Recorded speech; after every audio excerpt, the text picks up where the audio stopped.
primary purpose of the port is to promote economic development in the two counties, Scott County and Cape Girardeau County. We do that by attracting industries to the port that are going to ship by barge as well as rail and truck. Our primary focus is on barge, also on rail though. What we do here is look for companies in terms of jobs and investment. Here we have some very substantial investment, and that gives us what's referred to sometimes as backbone jobs, the basic level jobs that can help support the local economy. And then we also have a ripple effect with indirect jobs that come about because of the activities here. Truck driving jobs, mechanic jobs, jobs with other companies in the area that utilize the port.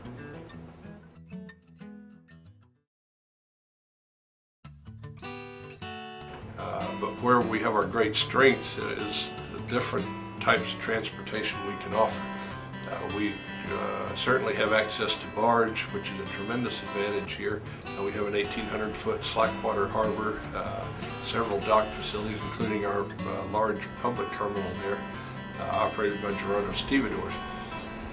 We also have a railroad that's a key advantage for us, which we own. Our Semo Port railroad, switching railroad, connects to the Burlington Northern Santa Fe and the Union Pacific, both major western railroads. That's a tremendous advantage in terms of, number one, just having service to both of them, but secondly, being able to obtain competitive rates for shippers, for customers here. We basically purchased a 6-mile line, which had been the Cape Girardeau branch of the Missouri Pacific Railroad. What we wind up with is a sort of a T-shape track configuration with Scott City and Union Pacific on the south end, Cape Girardeau and the Burlington Northern on the north end, and in the middle, the stub of the T comes out here to the harbor industrial area, serves our various customers. We're 4 miles from Interstate 55. We're about 1 mile from the TEPCO pipelines. They have 2 pipelines for petroleum products that run from Texas up to the East Coast and Chicago. They have a terminal here. They ship gasoline, diesel fuel, aviation fuel, benzene, toluene, I think some other types of petroleum products through the pipeline. We see that as a real advantage possibly in the future for companies that use some of those products.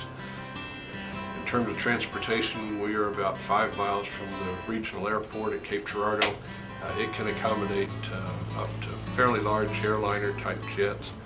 Having access to the airport is good, more for executives, people coming into the different companies here. So we really have access to all 5 modes of transportation.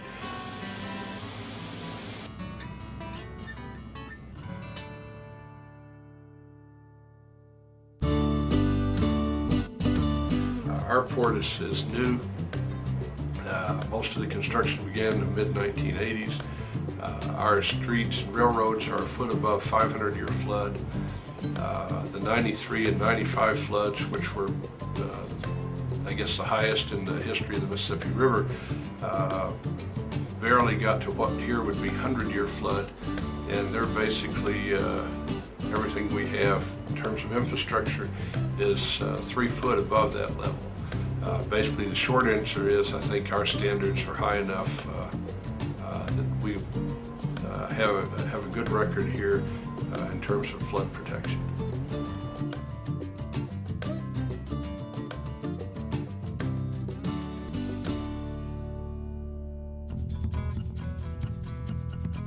Girardeau Stevedores, they operate the main public dock here, cargo dock we have. They handle darn near anything you need handled. The key thing with barge transportation is you're handling very large volumes and doing it very economically. That's where if you have products like coal or salt or wood chips, other things, grain, that's not, you're not going to send it by FedEx or truck. Having low-cost transportation is a major advantage. Helps keep us competitive in world markets. port has a slackwater harbor, 1,800 feet long, 230 feet wide at the design bottom depth, and out of that 130 is the navigation channel with berthing areas on both sides to berth or park barges. A barge can hold 1,500 to 1,800 tons. Again, translating that into perhaps terms that people can relate to, a typical barge will hold 60 to 70 truckloads of material. Some of the companies will take a truckload or two a day. Some of them have enough room that they might store some and then bring over several truckloads in a week.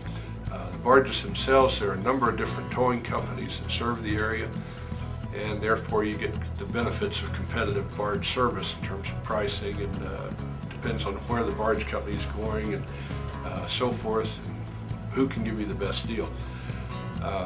When they come to Cape Girardeau, there's a local company, Missouri Barge Line, Cape Girardeau Fleeting, that has switch boats, smaller towboats, and they and their crew will go out and then pull off, unhook several barges from the line haul tow, take it to a fleeting area, which is basically a parking area for barges, and they can move barges back and forth, get them set up for the line haul tow, and that way the people here at the dock facilities don't have to sit here and wait or stand by to move a barge out. They just call the fleeting company, the switchboat service, the way it goes.